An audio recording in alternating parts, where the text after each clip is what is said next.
Hello, welcome everyone to one of the big lists here. We have my top 25 favorite albums that were released this year in 2021. This was a very solid year for music overall. I found a lot of music to enjoy this year, a lot of great production, a lot of great rapping, but a lot of this list isn't just hip hop. I incorporated other genres this year because I really did want to try and be more diverse. I will add a lot of it is hip hop. The bulk of it is kind of hip hop, but you will see some non-hip hop records this year. You'll see some R&B, you'll see some pop, you'll see some stuff that isn't hip hop, and that was not supposed to rap. And I'm very happy about this list. I'm really happy that I'm actually able to make a top 25 best albums of the year versus what I did last year, which was a top 10. But yeah, I guess I feel like I can kind of go through some of these quick. I'm not going to spend a crazy amount of time on 25 through, I'd say like, I don't know. I would say I'm probably not going to spend a crazy amount of time discussing albums 25 to 11 because I really do want to get to the top 10. That's the big bulk of it. But I feel like there's enough albums, great albums this year to make it a top 25 best albums of the year. So without further ado, here we go. The top 25 best records of 2021. Let's go. Kicking off our list, we have at number 25, Bo Jackson by Boldy James and The Alchemist. This is a producer-rapper duo that has proven to me 3 times already that I like them and I think they're great. Actually, 4 times, because I forgot my first chemistry set is produced by Alchemist. They had that one, then they had The Great Price of Tea in China last year, and now they have Bo Jackson, which is a great album and I think one of the best things Boldy James has to offer yet. His flow, his style just continues to enrich it itself and improve on each record. Even with the new Super Tecmo Bo, which I really enjoyed as well. I don't like it as much as this one though. I feel like Bo Jackson demonstrates the great sampling styles of The Alchemist, the way he's able to make these kind of dark but calm instrumentals, and the way Boldy James perfectly uses his very raw, hefty voice to really work over that. I've said before, I think Boldy James doesn't work well with a bad producer. He can't really save a song from bad production, but once the production is great, Boldy James is amazing too. And the evidence on this record, just having a producer as amazing as The Alchemist, I'm so happy that this duo is working together because they're so talented. Please give us a new record with Sterling Tulse though, because that was one of the most amazing things of 2020. But Bo Jackson is a great album. I find it better than The Price of Tea in China, and I'd put it right behind Major on McNichols on my Boldy James ranking. Fantastic project. 24, I have Roadrunner New Light, New Machine by Brockhampton. I am a huge Brockhampton fan. I love this collective so much. They are a great hip-hop group. Their Saturation trilogy was insane. They're so talented, each and every one of them. And they prove once again on Roadrunner that they are so much fun to listen to, but they also really know how to get to darker subjects.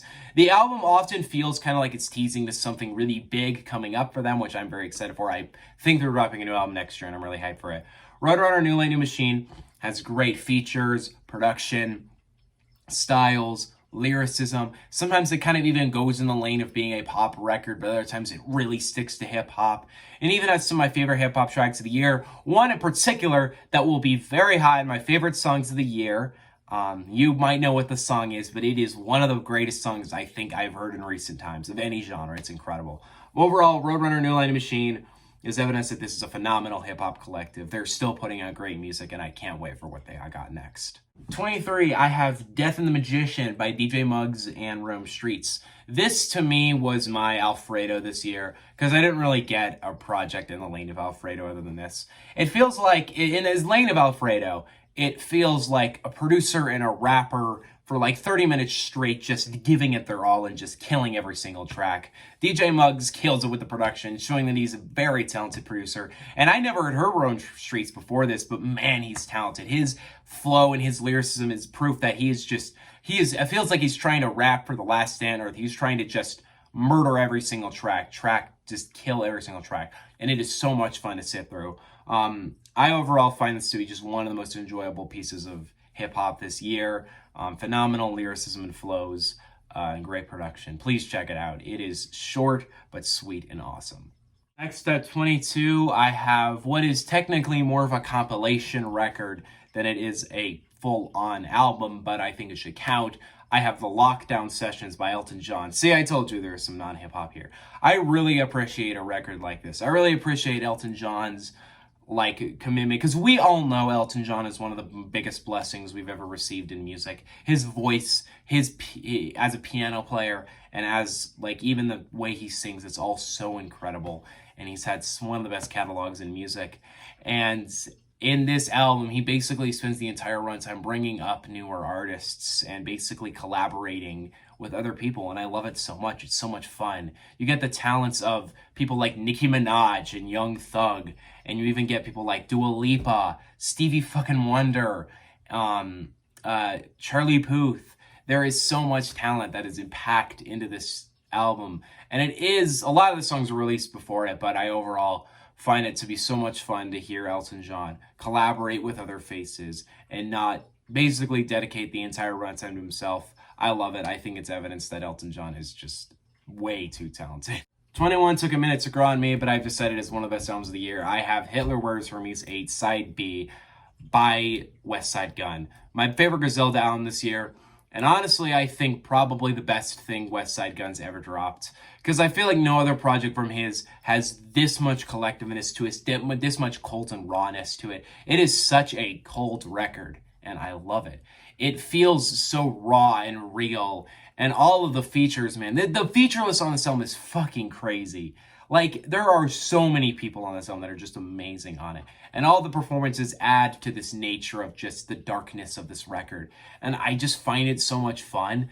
It perfectly complements West Side Gun's style. As probably the rawest member of Griselda, he perfectly glides over these beats. He perfectly uses his coke rap gangster style to just perfectly balance out these cold raw beats. The production on it is phenomenal too. The end result of the entire record is just a very enjoyable, amazing project.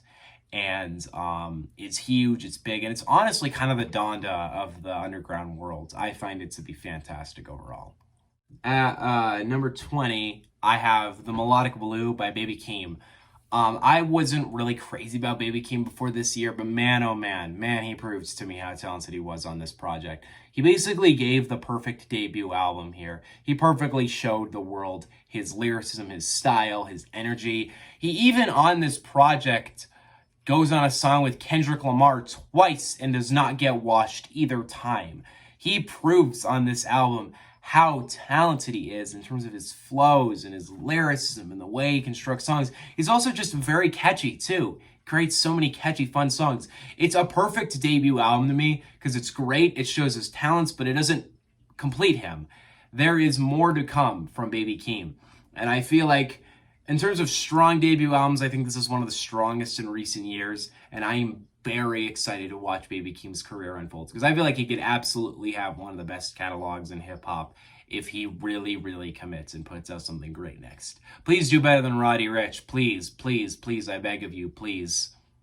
19, I have Montero by Lil Nas X. The interesting thing about Montero to me is how in 2019, if you had told me, hey, that guy Lil Nas X is going to have one of the best records of 2021, I would have kind of not believed you. And part of the reason is because in 2019, he didn't really have an identity to me. To me, he just seemed like child-friendly meme rap. And then this year, rather than falling into the hole of kind of being a one-hit wonder, because what could have happened is he could have just continued to try and release music in that vein, and then just none of it would stick. Lil Nas X goes to a completely different extent and embraces his sexuality and creates an album that is super raw, super personal, super very vulnerable to me, and I love it. I think it's a very refreshing record in 2021, considering the runtime of it is so short, considering the energy of it is so vulnerable and real to me. It feels like it's such an enjoyable pop hip-hop record.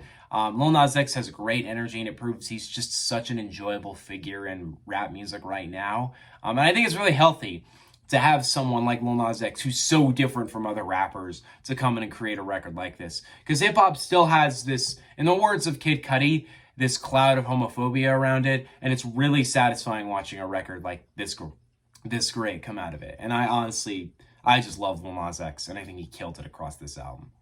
You might be surprised to see her this high on this list, but I cannot deny that Red Taylor's Version was one of the most enjoyable projects of the year at number 18. The thing that makes Red so good to me isn't just that I like the original Red. I feel like this album does exactly what it says it's gonna do. Let's make a better version of the original. It basically enriches the original, and it's deluxe, brings out new songs from the vault that are as good as the original, and then gives us an incredible 10-minute song to end the whole thing off of. The result is 2 hours that are never boring. Like, I don't know, I'm not someone who's a crazy Taylor Swift fan. I quite like her. I think she's very talented as a songwriter and as a pop artist. But this album is the testament that she can keep up entertainment for 2 hours straight. And in general, I just feel like it perfectly enriches the original and actually just in general in every way improves on it. Seriously enjoyable shit. Don't be shy away from it just because you don't like pop music and Taylor Swift, because she is a talented woman and it is just evidence across Red that she is. 17, I have You See For Yourself by IDK. This is a little lower than I thought it would be. I kind of last minute lowered the rating of it because I felt like it shouldn't be as high as it was. But You See For Yourself is a great album, and it's my favorite current project of IDK. Because IDK, currently in his catalog, I feel like has really struggled to bring out a phenomenal concept record, or just a great album anyway. I quite like his mixtape, what was it called? I Was Very Bad. I quite like that. I quite like Is He Real? But neither project I feel like really embraces what IDK can do lyrically, and I feel like You See For Yourself does it so much better. It has this theme of love and the brokenness that he never really felt like he felt love in his childhood. And it's evidence across tracks where he basically spends a lot of the tracks just flexing about women, and then kind of the theme overall being, yeah, because I don't understand love and I don't understand women as a whole. And it's a very interesting, introspective record with great songs, great writing. In the fashion of an IDK album, has like the best song as the last song. I feel like IDK has really proven he's a very talented artist, and I hope more people start to recognize that because he is a talented man. 16, the legend himself, one of the greatest hip-hop artists ever, has my all-time favorite album, Nas's King's Disease 2. I am so happy this album turned out the way it did, because I love the first King's Disease. That was one of my favorite albums of 2020, but I was so happy to watch him continue to breathe new life into his career with this project. And it's so cool for me to witness one of the best eras of Nas's career. Because currently, right now, I would call King's Disease 2 the best album he's put out since God's Son in 2002, in 19 years.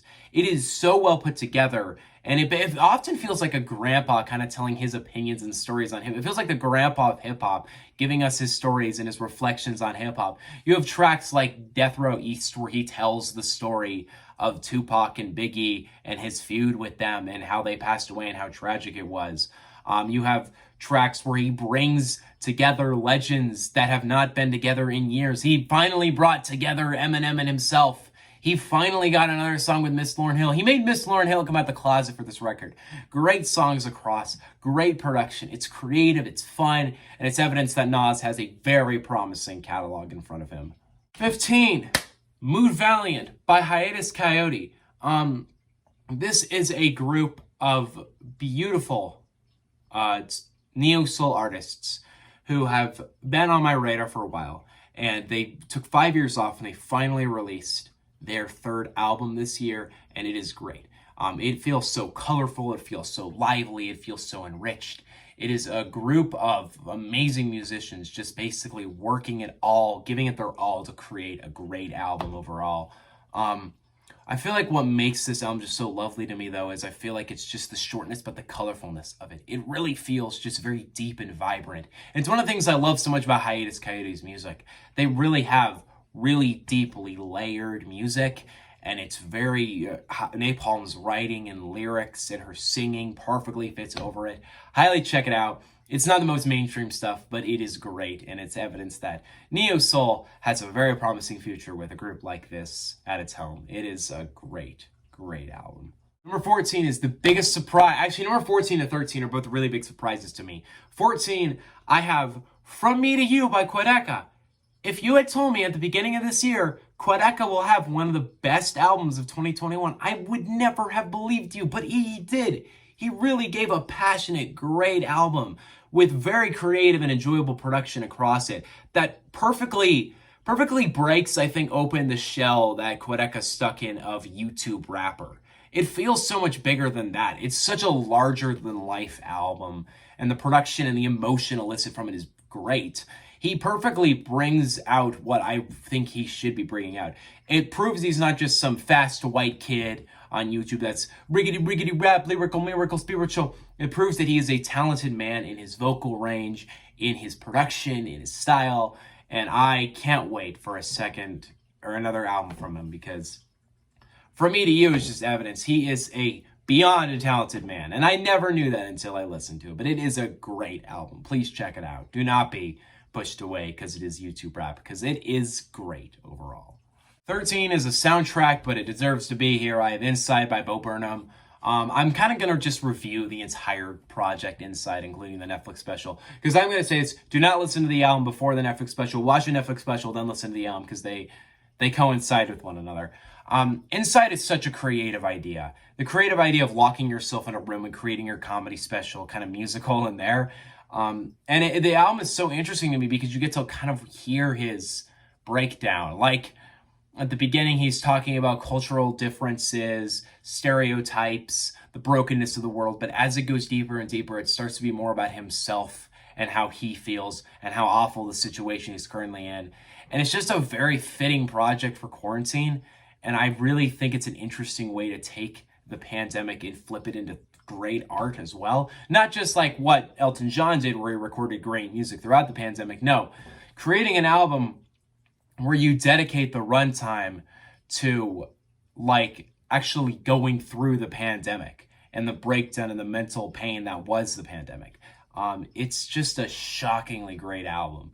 And I don't know, man, I think it's so creative and fun. Please check it out. It does have some annoying fans, but it is great overall.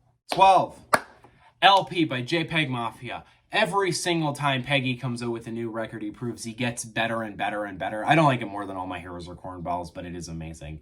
LP is, once again, proof that he is an incredibly talented artist. He is a great hip-hop act. He is experimental. It's not the most mainstream record, but he proves across it that he can be so much fun with that style. Great tracks, dark tracks, deep tracks, amazing tracks. The result of it is probably the second best record Peggy's put out, I think, so far. And trust me, he's put out some great shit so far.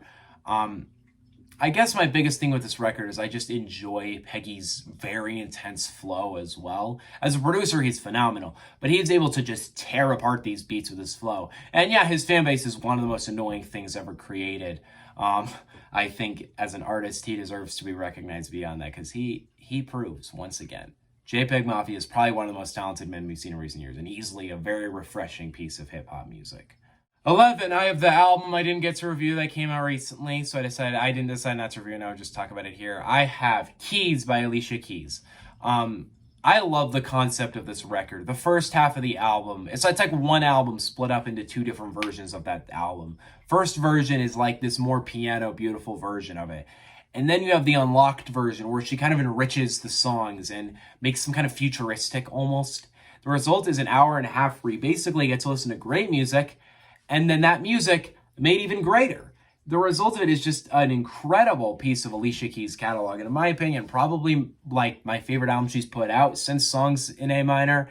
I just find it to be so much fun. It's just such a great, well put together album. Evidence that Keys is just an important piece of R&B music and one of the most talented women the genre has. It's long, it is big, but it is great. It is a beautiful, amazing album. And if you haven't heard it, fix that.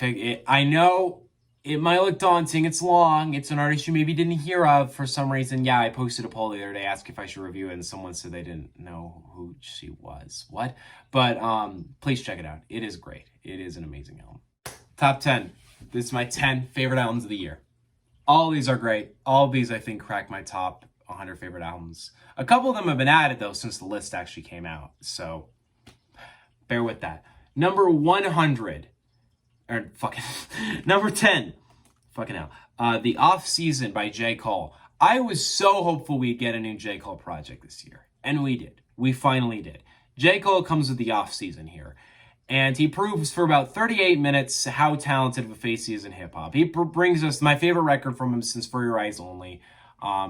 he basically just he dedicates the record to, I feel like, just rapping his ass off, like proving to the world that not only is he a great lyricist, a great at flow, great at rhyming, but the fact that he is really one of the most talented men in recent times of hip hop. Like in terms of the past 10 years, the only people I think on J. Cole's level at this point would be Kendrick, Tyler, Mac, probably, maybe Danny Brown. But like across the entire runtime, it just feels like J. Cole perfectly putting together this 38-minute project that's sweet, quick, fast, hard flows, hard lyricism, hard bars, and the result is one of the best things I think in his catalog so far. Off Season is a great album. It deserves to be mentioned as one of the best albums of the year. It deserves its nomination amongst the best rap albums because it is a solid fucking album. Number 9, I have We Are All Alone in This Together by Dave. I didn't hear this album until recently, and I don't know why I didn't listen to it for so long, but I didn't realize it was as good as it was. I was so surprised when I found this to be one of the best projects of the year, but it is evident Dave has spent so long putting this together, so long perfecting the instrumentals, perfecting his flow and his lyrics, perfecting the writing, perfecting the concept of the record. It's just such a beautiful piece of music by the end of it. Some of the tracks are really big and long, but they never end up being boring. Some of the tracks, like Three Rivers, beautifully illustrate the struggles of Black America today. But other tracks like what's the one? It's the something about smiles. I totally forgot the name. Behind the Smile, I think it was, or something like that. I feel dumb. A Heart Attack as well. Heart Attack is beautiful. That's one of the best songs I heard all year because he basically just raps for 9 minutes about this relationship and how much it hurts him, and it's amazing.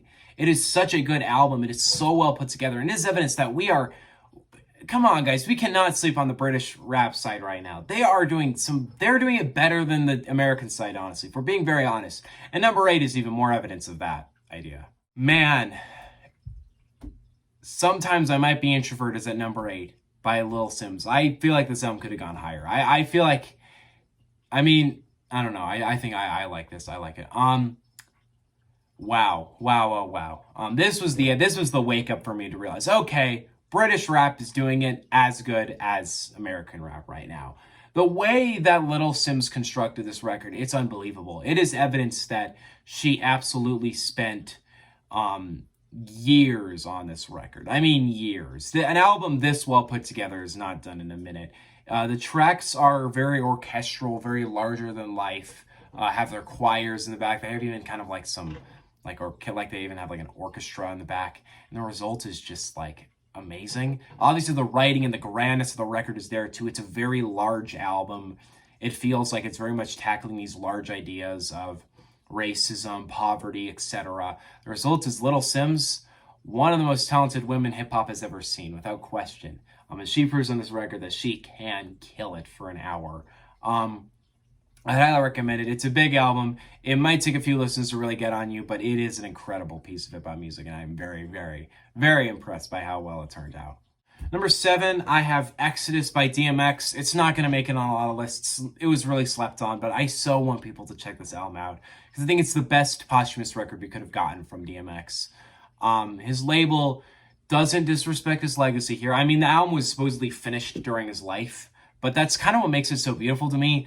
DMX basically brings tons of legends on the table here. Nas, Jay-Z, Alicia Keys, even some new faces like Moneybagg Yo, Lil Wayne's here, Swizz Beatz is here, the LOX is here, Griselda is here. So many familiar faces are here, and they all clearly show so much respect to DMX by rapping their ass off on every single track. Seriously, I think my favorite feature verse of Lil Wayne this year was on this album. Dogs Out. Overall, Exodus even ends on this beautiful note where he basically dedicates the entire album to his newborn son at the time, which is even more heartbreaking when you know the context that he passed away very short after this album was finished. The result of Exodus it doesn't feel like there's any greed on this record. I really don't want to posthumous another one from him. I feel like this is satisfying enough to me. It's also very hard to not completely break down in tears at the end of this record because it ends up just really hitting hard the way he dedicated the record to his son. It is a very, very beautiful record. And it got really slept on. I don't know why. Probably because it came out right after the off season, but it is great. Rest in peace, DMX. What a beautiful record. 6, I have Isaiah Rashad's The House is Burning. He finally came back. Oh my God, we've waited so long for another Isaiah Rashad album, but it's here, man. It's really here. Zay is obviously a very talented face of Top Dog, and he proved it on this record with this very laid back style. It's a very chill, quiet, smooth album, and I love it so much. It was such a fitting album to come out in the summer, I think. So many tracks in this, he sings his ass off in a beautiful way. He brings together very soulful, kind of almost R&B cuts. Great features as well from SZA, J-Rock, Lil Uzi Vert too. The results of an album that's just kind of beautiful by the end of it. I wouldn't consider it to be something that's like a 10 out of 10, but I do think it's my favorite project from him so far, and I think it's honestly one of the best things under Top Dog. It is an amazing fucking album. It's smooth, it's nice. It was pretty much this album, what I do with it is I would just listen to it between breaks on work, because it fit the setting perfectly. The hot summer day perfectly fits it. It's a beautiful record, one of my favorite albums of the summer, and it's really evidence that Zay is just, wow, talented fucking man, talented man. All right, Alan, we're here. Top 5. All 5 of these deserve number 1, but they're not. Number 5, I have By the Time I Get to Phoenix by Injury Reserve. A dedication record to Injury Reserve's lost member. Wow. I didn't really understand what made this album so beautiful when I listened to it the first time, because it just didn't hit for me. I was just like, oh, that was cool. That was weird, but that was cool. And then after a second time, it just clicked. It just hit me. Wow.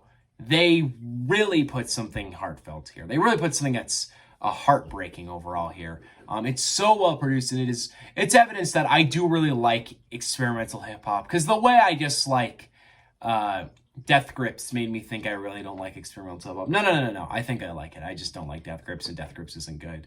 But By the Time I Get to Phoenix is a dedication to their lost member, and it is so heartfelt. You can feel the pain in the instrumentals, in the roots of the record.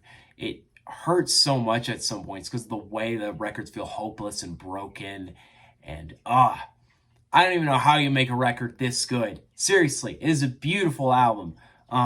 It's weird, it's experimental, it's not for everybody, but I'd highly recommend giving it a listen. And I'd recommend giving it more than one listen, because it might not click on your first listen, but once you give it a few more attempts, it really is a great album. It's in the similar lane of Atrocity Exhibition, actually. It's, I think, one of the greatest experimental records in hip-hop. Just an impressive, creative, amazing piece of hip-hop music that really you can feel the pain behind it really deeply. And, yep, Injury Reserve is talented as fuck. By the Time I Get to Phoenix is amazing. Listen, number 4 is the most popular album of the year, of all genres. It was huge, sold crazy first week, but I don't care. 30 by Adele. Wow. I did not expect Adele to come with this. I can tell this record has been in the making for 5 years now. It feels like that. It feels like Adele's really dead. Actually, 6 years now? Yeah, didn't 25 come out in 2015? So 6 years now in the making. We've been waiting for a new Adele for 6 years. And I can absolutely tell she spent years perfecting this, years perfecting the pianos, the vocals, the sound of it, the production. It's one of those albums that once it comes out, I'm kind of like, no, there's not a ton I could feel like I could criticize about it or change about it. And even on points, I feel like hits Adele's greatest points vocally. She has to sing these crazy notes at some point, these beautiful songs that are kind of about the broken marriage she was through. Man, oh man, what a beautiful album. What a beautiful piece of pop music. And in my opinion, easily the best pop album of the year. Not the best non-hip-hop album of the year, but the best pop album of the year. The results of 30 by Adele is beautiful. It's amazing. I probably should get it on vinyl because I love it so much. And yeah, Adele really is one of the most talented women in pop music. And I get she's talked about so much. She's known around so much, but she really is something else, man. She really is something else. She is seriously a talented woman. Number 3, I have probably been writing-wise and construction-wise the best album of the year. I really wanted to give it number 1, but it's not. Number 3, Tyler, the Creator, Call Me If You Get Lost. I'm a huge Tyler fan. I love Tyler. I love his work on the past couple records. For a third time in a row, he proves, I recognize this man as one of the most talented modern hip-hop artists. I actually would call Me If You Get Lost his best album. I don't feel like another album from him has combined his sounds so well, has brought us the enrichment of the sounds of Igor and Flower Boy in this perfect harmony of records. On top of that, it has tracks that are so hard, like Lumberjack and Corso, but tracks that are soft and sweet, like Sweet, I Thought You Wanted to Dance, or Hot Wind Blows. One of the most impressive things, though, about this record to me is I love the story on it. The story of the record of a man who really, really loves a woman who is currently in a relationship, but he's totally confident he can break this relationship. But then in the end, no, you can't. And he just ends up alone a second time. Kind of the sequel to Igor. Wow. Like Igor more or less told the story of falling in love with a man and then that man having someone else and you not really getting the chance. But this one's entire runtime is him being confident, just being like, yeah, I can. Oh, come on. I mean, I'm the best, man. I can take it. And then, no, he loses in the end. And it even has this very fun theme of traveling too. What is this album? It's so fucking good. It's so well made, and it is easily, in my opinion, his best album to date. Not by far, but I would call Me If You Get Lost his best album. Please put it on vinyl. I need it on vinyl so bad. It is a truly amazing album. Number 2. Here's the thing. Number 2 is my most played album of the year. Has my most favorite songs of the year. Trust me, when you see the top 100, you'll understand what I'm saying. But I can't give it number 1. I can't go it. But it is amazing. Number 2 is Donda by Kanye West. I've talked about it. I've praised it. It is Donda, and it is, yeah, it's amazing. Is it perfect? No. In terms of actually flaws, would I be able to find more flaws with Donda than Call Me If You Get Lost? Yeah. But the peaks of Donda, oh my God, it has some of the best songs I think Kanye's ever put out. Life of the Party, Jesus Lord, Come to Life, No Child Left Behind, Hurricane, Moon, Jail. Wow. Off the Grid. Wow. It is an album that is dedicated. It's an album beautifully dedicated to his long-lost mother. God, a lot of albums on this list are dedicated to someone. What makes Donda, though, so important to me is I feel like the raw emotion of Kanye bringing together the two things he loves most, his mother and God, into one album, one large hour and 40-minute record. That doesn't need to be an hour and 40 minutes, but I don't really care because in the end, were resulted in so many amazing songs, so many beautifully well-produced songs, great features too. One of the craziest feature lists I've ever seen on an album. It's a beautiful celebration of, I feel like, where Kanye's been before. And it honestly kind of feels like a second My Beautiful Dark Twisted Fantasy. It's not as good as that album to me. I don't think it's as perfect as that album to me. But man, oh man, it is an amazing record. It is an impressive record. And really at the end of the day, Kanye just proves across for about an hour and 40 minutes. Yeah, he should be considered one of, if not the greatest hip-hop artist ever. And he almost had the best album of the year, but not quite. Donda's not quite. It's my most played album of the year. In fact, I think in terms of Scrabbles, according to Last 7, it's my most played album ever. But there is one album that beat it. My number 1 favorite album of the year, you can already predict. You probably already know it, but there's no way it can be beat. 2 artists came together that I am never going to forget that they came together, and I still have a hard time believing that they did. An Evening with Silk Sonic. That is my album of the year. It is short, it is sweet, it is small, and it did take, like 7 or 8 months to come out. And also on top of that, it's not that deep of a record.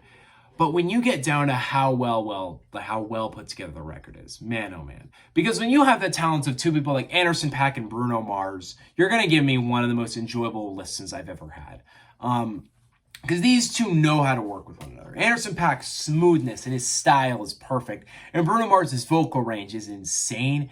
The production that they work with here is so well put together to the point where I don't really have a criticism of the record overall. I guess Blast Off isn't as good as the other songs. That's literally it. The record as a whole is so well put together, so smooth, so beautiful, so well done. The features as well with Thundercat on a record and Bootsy Collins giving us ad-libs. It's so awesome. Some of the best songs of the year, like Leave the Door Open, Smoking Out the Window, Put on a Smile, After Last Night. And then you're left with a record that's like, yeah, all 8 songs are amazing. All 8 songs are some of my favorite songs of the year. And as a result, I just love a record it's 30 minutes, and I could listen to it any day at any time. It is so replayable, so fun to me. It is such a good album. For how short it is, for how concise it is. It does not disappoint on a single level. And I am so happy it actually saw the light of day. I am still so amazed by the fact that Anderson .Paak and Bruno Mars is a real duo in music, but they are. And if Silk Sonic doesn't go on tour next year, I don't know what to do. It is my favorite album of the year, easily. It is an amazing record. An Evening with Silk Sonic is the best album of 2021, in my opinion. Overall, I would say that. But what are your choices? What are your guys' favorite albums of 2021? Are there any I missed? Let me know in the comment section below. I will be doing my top 100 next, which I gotta go take a break now because, God, I'm gonna be exhausted for that list. See you guys next time. And then we're gonna do worst stuff. See you guys next time. Peace out. Bye.